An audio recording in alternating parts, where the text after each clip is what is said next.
Hey guys, so this is going to be kind of the first lecture video I do over Chapter 1, Art in the Stone Age. So here are the learning objectives. We're going to kind of talk about why Paleolithic humans start to represent the world around them in artistic visual ways. We're going to talk about the visual stylistic conventions used in both Paleolithic and Neolithic, and then we're going to talk about the differences between Paleolithic and Neolithic art. We'll talk about climate change and how that kind of affected culture during the Neolithic period.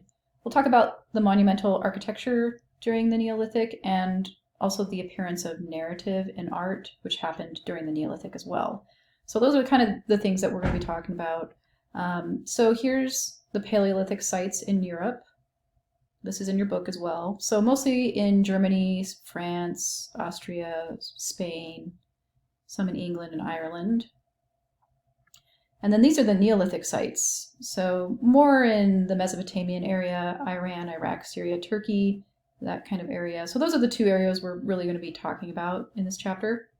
So most art in the Paleolithic, we'll start off with the Paleolithic because that comes first before the Neolithic. And most of the art that survives in the Paleolithic time is cave art.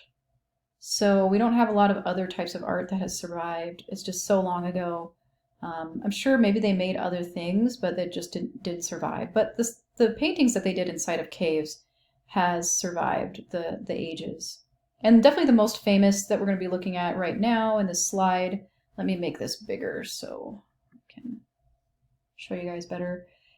So the Hall of Bulls in La Salle, France. And it was painted more than 17,000 years ago, and it's mostly covered with bulls and horses.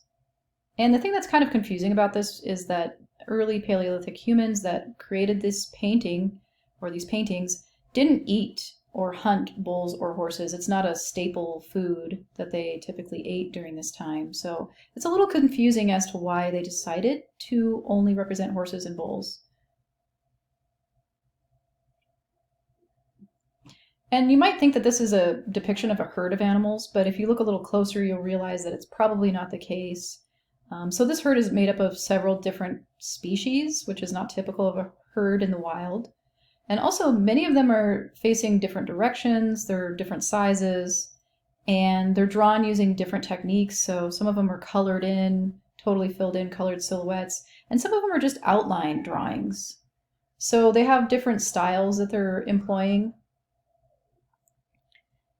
So this call kind of suggests that maybe that these were probably drawn by multiple artists and potentially even at different times, perhaps over the course of many generations.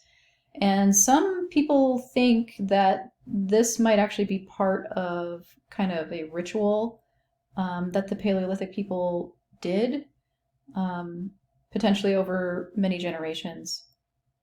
There is some consistency between the portraits of the animals. They're all in profile view, which means showing the animal from the side. Strict profile, basically.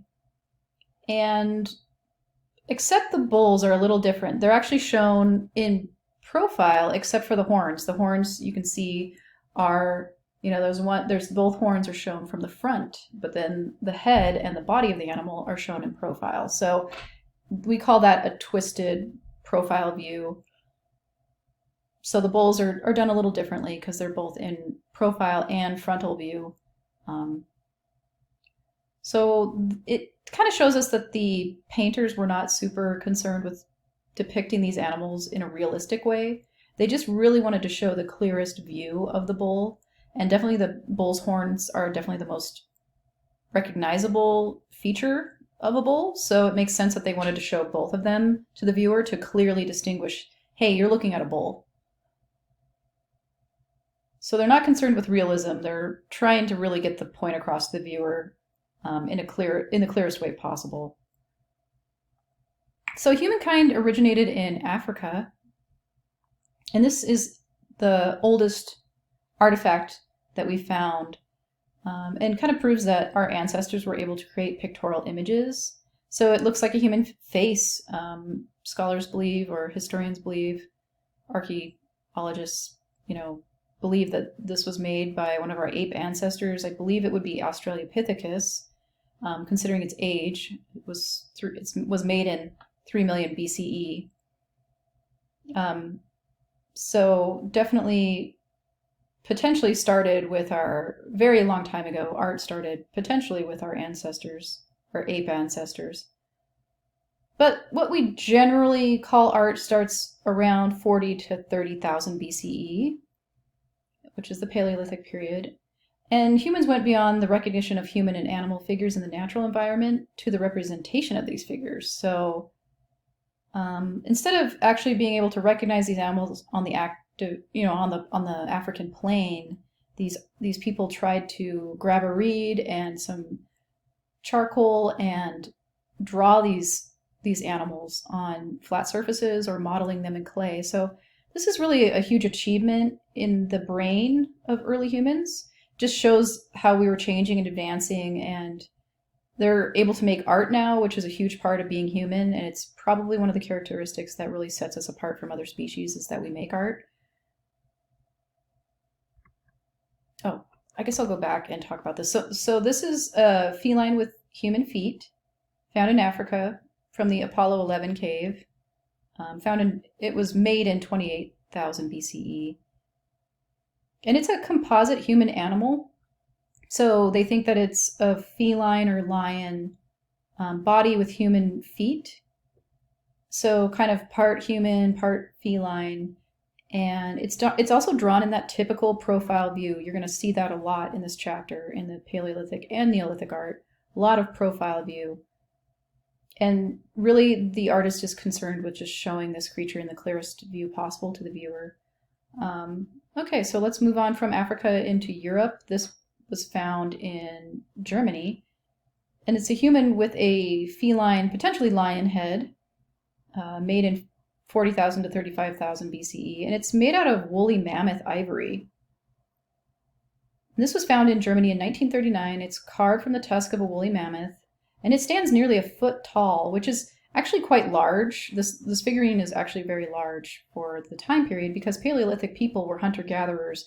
They had to pack everything up and take everything with them. So to take a figurine that is this large with them on their journey across the landscape was quite the feat. So obviously this was a very important figurine to them if they wanted to create such a large figurine to carry around with them. And it's a composite human form. It's got the human body with the feline head. And that composite human form, half animal, half human, is very common during this period. Definitely a convention of the time. And it's kind of interesting because it's an example, the sculpture is an example of something that would have been in someone's imagination. It wasn't actually real. So that's kind of an interesting thing to think about. And nobody knows the meaning of these composite creatures. We can only really speculate as to their meaning. And the fact that it's made from a woolly mammoth tusk, which is ivory, it's quite hard, it tells us that this was important. It was cut out of the mammoth, it was sanded with sandstone. It was incised with a sharp tool called a bruin to scratch the lines into the surface. And it's thought that the maker spent at least 400 hours on this piece, which is a large time investment.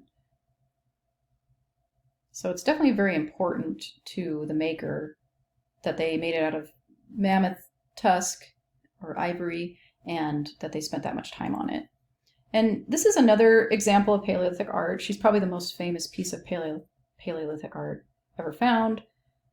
It's from 2800 to 2500 BCE. It's made out of limestone. It's called the Venus of Willendorf, from Willendorf, Austria.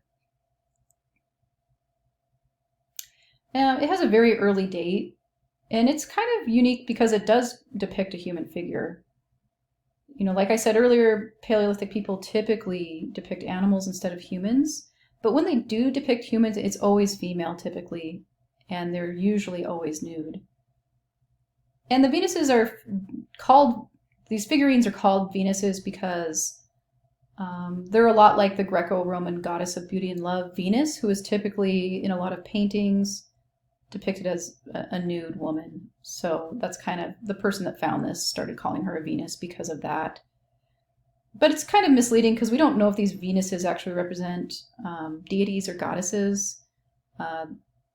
These could just be depictions of normal women. We don't really know. She's made out of limestone. She has a lot of anatomical exaggeration. So she has really large breasts. She has a very clearly visible pubic triangle. And a lot of scholars think that that proves that this is a fertility image. So no one knows the exact meaning or purpose of this figurine, but it's apparent that there is a preoccupation with women during this time because there's not very many male figurines to kind of offset the women figurines that they find from this period of history. And it kind of makes sense because, you know, women had the childbearing capability, they ensured the survival of the species. So that might have something to do with it. And also, you know, you can theorize potentially that women were in short supply during the Paleolithic period. I mean, women were more susceptible to dying during conflict, war. You know, childbirth took a lot of women out of commission, obviously. And the thing that's clear about this figurine is it does not use naturalism. So it's not trying to be realistic to, it's actually really, there's no facial features. You can see the hair is very stylized. It's almost like a pattern up here. Very exaggerated breasts. And really teeny little arms that are resting on top of the breasts. So they're not trying to be realistic with this. So a lot of people think that this is not a specific woman or a portrait, it's just a representation of the female form. Okay, so the next piece we're going to be looking at is woman holding a bison horn from La Salle, France. It's around 20,000, it's from around 20,000 BCE. It's painted limestone, it was painted originally. And this is an example of a Venus from the Paleolithic, another one. So a female form, she's nude. But this is a relief sculpture. So Venus of Willendorf was in the round, so you could walk around the whole thing and see it from every angle. Whereas this one's actually carved into a flat background and it protrudes, you know, from a flat background. So that's what relief means, relief sculpture. Okay, so she's holding a bison horn, and no one knows what the bison horn symbolizes, unfortunately. The interesting thing about this piece is it was found in a much bigger area outside of a Paleolithic dwelling, and it was an example of open-air Paleolithic art, so it wasn't actually inside of a cave. It was outside of a cave, and it was thought to have been painted, which is really fun to imagine, actually. Okay, we'll take a look at bison licking its flank, which is right here.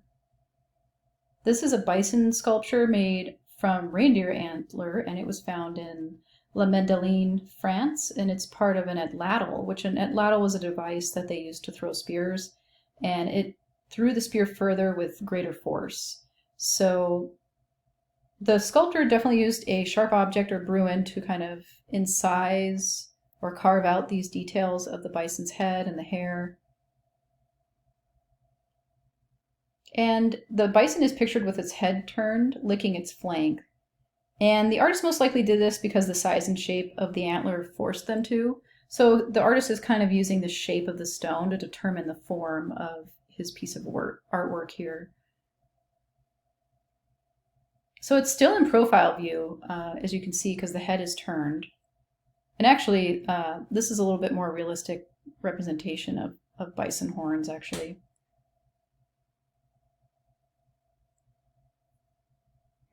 Okay, moving on. So these are more bison, a detail of painted ceiling in the cave at Altamara, Spain. And this one's from 13,000 to 11,000 BCE. So these are found in Spain by an amateur archaeologist in 1879. And I'm going to continue talking about this in the next video.